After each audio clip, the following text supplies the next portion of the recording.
est, j'ai bien récupéré la voiture, je suis parti de l'aéroport, je vous ai pas trop filmé parce que forcément les concessionnaires ils travaillent, etc. Et si j'arrive et que je filme tout le monde, c'est un peu pénible. Mais du coup j'ai bien récupéré la voiture, j'ai fait toutes les vérifications, nous on vérifie plus de 50 points sur la voiture. Là il fait pas très beau d'ailleurs en Suède, donc j'ai vu en Allemagne ça devrait être mieux. Et franchement la voiture elle est super propre, là, l'Alcantara, etc. Bien optionné, boîte auto en plus, donc 120D, 190 chevaux, 4 roues motrices. Là c'est en X-Drive, donc tant mieux en plus vu qu'il pleut. Après 190 chevaux en BMW, c'est parce qu'il va faire déraper dans tous les sens. Mais je vais vous montrer à quoi ressemble la voiture parce que c'est sympa. Et là après on part pour 24 heures de route, du coup je vais vous tenir au courant pendant toute la route, ça va être magnifique. BMW 120D Pack-M avec l'intérieur Alcantara, les belles jantes en 18. Pneus 1000 Michelin Pilot Sport 5 si je ne me trompe pas, 9. Donc pneus neufs, frein neuf. Après vous avez tout l'intérieur en Alcantara donc qui est super propre. Le ciel de toit noir, donc ça j'adore. Vraiment bien c'est que les Suédois, là ils nous ont mis les tapis hiver donc ça tombe bien parce qu'il pleut. Et en plus on a tous les tapis été. Ça c'est vraiment bien d'avoir les deux. En plus même si vous la vendez ou si vous l'avez au quotidien, franchement d'avoir les deux c'est toujours utile. Magnifique, c'est parti, 24 heures de route et je vais vous faire quelques petits plans, quelques petits points route parce que j'ai installé le support téléphone comme vous pouvez voir. Là j'ai aussi testé toutes les enceintes, avant, arrière, droite, gauche, etc. Tout fonctionne. Bon là l'écran il fait ça parce que c'est la vidéo, mais sinon il bug pas comme ça du tout. En tout cas j'ai mis le support téléphone, comme ça je pourrais vous parler en même temps de rouler sans tenir le téléphone, ce qui est beaucoup mieux. Le petit volant Pack-M tout en cuir, la boîte de vitesse. Magnifique, c'est parti.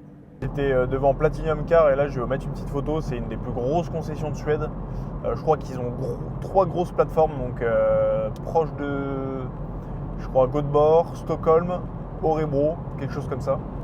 Mais là c'est une sacrée concession, hein. Même en France des concessions luxe aussi grosses, c'est hyper rare. D'ailleurs la vidéo on a livré le Q8 et le client qui avait une 812, lui il a déjà acheté une SF90 chez Platinum Car. Donc c'est pour dire franchement c'est vraiment une très très belle concession. Ça fait 2 heures que je roule là du coup, ça se passe super bien. Bon enfin il fait beau parce qu'en France il fait 35 degrés, je suis arrivé ici 22. Mais c'est bizarre parce qu'il y a 1 ou 2 ans j'y étais allé en plein mois d'août. Et il faisait super beau, il faisait plus de 30 degrés, etc. Mais bon. Premier plein d'essence, gasoil du coup. On s'est arrêté dans une petite aire. On va mettre du diesel et on va voir combien ça va nous coûter. Du coup le plein, 50 litres, 856 kr. Du coup ça fait à peu près un peu plus de 70 €. J'ai converti pour 50 litres, donc je trouve pas ça non plus excessif. Par contre là devant, j'en ai tué du moustique, hein. Et là il reste 1700 km, donc ce sera pas les derniers je pense. Incroyable. J'étais déjà allé récupérer une voiture dans le coin et c'est magnifique franchement. Là on est passé à côté du Grand Lac, près de John Coping et c'est vraiment sympa. Bon allez, petit arrêt, on va acheter de l'eau et après c'est reparti. Bon c'est reparti du coup après le petit plein d'essence là de plus de 70 €. Je trouve pas ça énorme franchement pour 50 litres. Et là je me suis pris la grosse bouteille d'eau de, je crois c'est 2 litres, 1,5 litre qui vient du Norvège. Mais magnifique. Oui, je suis pas attaché mais je n'ai pas encore démarré. Mais franchement là c'est reparti pour la route. Je pense que la prochaine pause sera dans le ferry. Le plein complet. Ça donne combien de kilomètres? Tac tac tac. 858 km. Parce que là je roulais à 130, du coup je consommais 6 litres. Mais je vais essayer de rouler dans les 110 parce que là après c'est le ferry et puis je vais arriver en Allemagne. Pas maintenant, hein, dans peut-être 5 heures je pense. J'espère avoir peut-être 900 km d'autonomie pour 50 litres. Ce qui est relativement bien en tout cas. Je sais pas si on m'entend bien. Là on arrive directement pour le pont, direction le Danemark. Donc là on va devoir payer un petit péage et vous allez voir il y a un magnifique coucher de soleil. Comme je vous disais, il y a un coucher de soleil, il est magnifique. Là on est sur le pont, en face c'est Copenhague. Là c'est vraiment incroyable. Oh, les paysages qu'on a en Suède comme ça c'est magnifique. À droite ou à gauche on a la mer, puis après on se met dans un... En fait ils ont construit un énorme pont comme ça, puis après vous descendez dans un tunnel et puis ça rejoint le Danemark. toujours 6 litres de consommation. J'ai même pas usé un quart du plein depuis tout à l'heure. Elle m'a annoncé 850 km d'autonomie.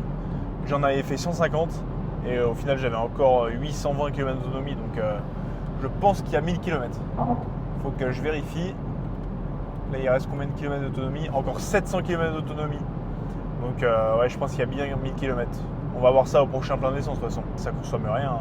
En plus c'est coupleux, il y a 190 chevaux. C'est vraiment une super voiture, hein. Finition Alcantara, Paken. Là on est vraiment bien.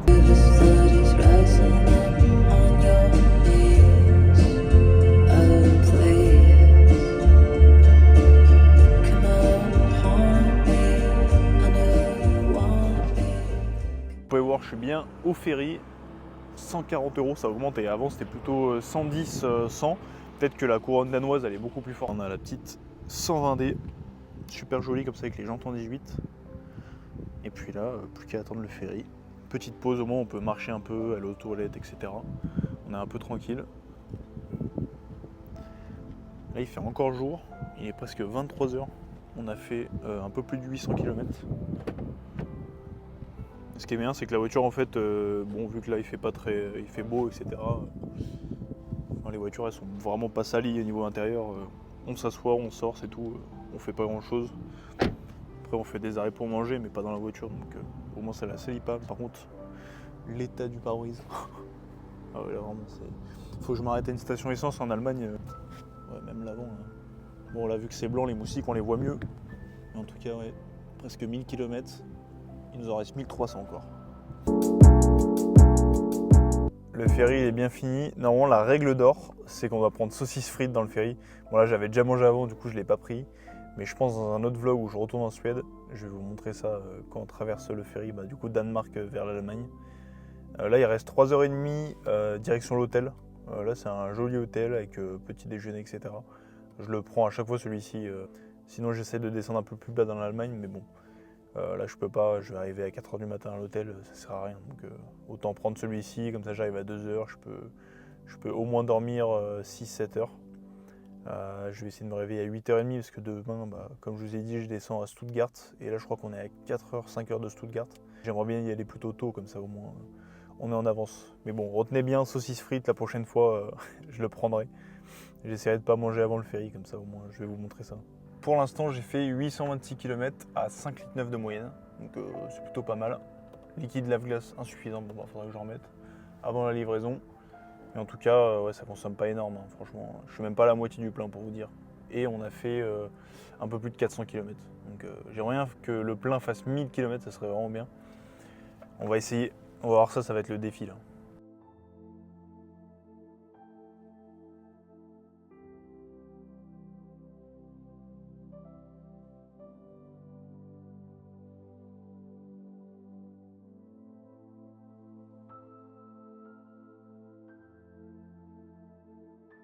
On est le lendemain, j'ai bien dormi, j'ai pas énormément dormi, j'ai dû dormir 5-6 heures du coup, même pas. J'ai bien petit déjeuné à l'hôtel, donc c'était vraiment sympa. Après, je suis allé mettre un petit plein d'essence, je crois un peu plus de 70 € aussi, là c'était plus cher qu'en Suède.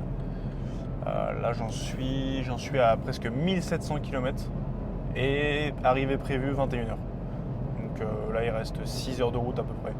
Et franchement ça roule bien, j'ai quand même pas mal de bouchons avec pas mal d'Allemands. On dit souvent que les Allemands ils savent bien conduire, mais ils s'endorment souvent sur la voie du milieu comme les Français. Hein. Après ils sont très bien éduqués par contre quand il y a des accidents ou quand il y a des ralentissements. Ils savent pas ce que c'est, donc tout le monde s'écarte comme ça sur les côtés et au moins ça laisse passer vraiment tous les pompiers, etc. Parce qu'une bande d'arrêt d'urgence ça suffit pas parfois, donc là c'est vraiment bien ça. J'étais tombé une fois sur un accident en Allemagne où l'accident il s'est fini hyper rapidement parce que tout le monde laissait passer les pompiers, etc. Et en France, 1 heure après je tombe sur un accident en France, ils n'arrivaient pas à passer les urgences sur la bande d'arrêt d'urgence. Mais de faire ça en France, ce serait vraiment bien, ça faciliterait tellement les choses. Ça y est, j'ai enfin passé les 2000 km, il reste 2h30 de route. J'ai mis le dernier plein et puis là on est sur le final, franchement super bien passé, là je suis vraiment bien. Je sais pas depuis combien de temps on roule, mais je crois que ça fait depuis 10h du matin, donc je crois qu'on est à peu près à 9h de route là. Et cumulé, ça fera, je pense, à peu près 23 heures de route du début à la fin. Ce qui peut paraître énorme, mais en soi, étalé sur 2 jours, etc. Et maintenant, je suis plutôt vraiment bien habitué à faire ça, donc ça va. Mais en tout cas, hyper confortable. Consommation, là, je suis vraiment... c'est vraiment rien du tout. Hein. Là, je suis à 6 litres d'eau de moyenne depuis le tout début, depuis Stockholm. Il n'y a pas grand monde sur la route, il y avait des bouchons parce que la douane allemande, ils font des contrôles quand vous allez en Allemagne. Mais j'ai jamais vu de contrôle quand vous sortez de l'Allemagne direction la France, il n'y en a jamais. À chaque fois, il n'y a que les Allemands qui contrôlent, mais les Français... Après, c'est l'espace Schengen, mais je pense qu'ils font plus de contrôles côté belge, Pays-Bas, etc. Il fait 32 degrés, ça change de Stockholm. Hier, on était à 18 degrés sous la pluie, et là, vous voyez, grand soleil. On est vraiment trop bien. Par contre, le pare-brise, je vais vous montrer l'état, c'est une horreur. Franchement, c'est une horreur. Même, je pense, j'imagine pas le pare-choc avant, là. Il va y avoir un bon nettoyage d'avant livraison qui va être fait. Je vais faire une vidange, j'ai rendez-vous mardi pour la vidange et puis livraison mardi aussi. J'ai pris la vidange le plus tôt possible et comme ça au moins il est tranquille pour 2 ans. 2 ans voire 1 an, je sais pas comment il veut faire les entretiens. Moi je conseille souvent aux clients de le faire tous les 15 000. 15 000 ou 1 an, je leur dis. Soit vous la faites tous les ans, comme ça au moins vous êtes tranquille. Soit si vous faites plus de 15 000 par an, vous faites tous les 15 000. J'espère que la qualité du micro elle est bien parce que là j'ai pas mis les micros. Petit coucher de soleil, on va bientôt arriver là dans à peu près 45 minutes. Mais le trajet se passe toujours aussi bien, là, aussi magnifique. La France, l'Allemagne, la Suède, le Danemark. Là j'ai traversé 3 pays en 24 heures. C'est toujours aussi beau. À chaque fois que je le fais, c'est exceptionnel. Dommage qu'on soit pas allé chez Koenigsegg parce que ça aurait été pas mal. Après il y aurait vraiment rien eu et j'aurais fait un détour de 2 heures. Donc c'est vraiment énorme. Mais bon, une prochaine fois. Là, la prochaine fois, on va aller directement, je pense, chercher la Mercedes en Allemagne. Il y aura peut-être une autre vidéo assez sympa, je sais pas encore, j'attends le résultat d'un contrôle technique. Et puis, si ça se fait pas, de toute façon, je vous dirai dans la prochaine vidéo ce que c'était. Mais j'espère vraiment que ça va se faire et vous verrez dans les prochaines vidéos ou sur les réseaux sociaux juste avant. Ah non, je crois que c'était une petite Golf 7 GTI. Il y a un petit convoi de Golf là, magnifique. Mais en tout cas, ouais, j'espère que ça va se faire. Là, ça peut être une très belle vidéo et sujet de plusieurs autres vidéos. Donc, j'ai vraiment hâte que ça sorte et hâte de vous montrer ça. Je pense que je vais vous laisser ici. Merci d'avoir regardé les vidéos. J'espère que ça vous a fait plaisir de m'accompagner jusqu'ici. N'hésitez pas à liker, commenter. Si vous voulez des conseils ou directement importer un véhicule, n'hésitez pas. C'est sur vivrelautomobile.fr que ça se passe. Et on sera ravis de répondre à toutes vos questions. On reste disponible du lundi au dimanche, donc vraiment tous les jours on peut s'appeler, il n'y a aucun problème. Vous allez directement dans la description et il y aura le lien du site. Mais en tout cas, merci à tous d'avoir regardé la vidéo, j'espère que ça vous a plu. N'hésitez pas si vous avez des conseils, etc. Vu que je débute dans les vidéos, ça fait super plaisir. Allez, merci beaucoup.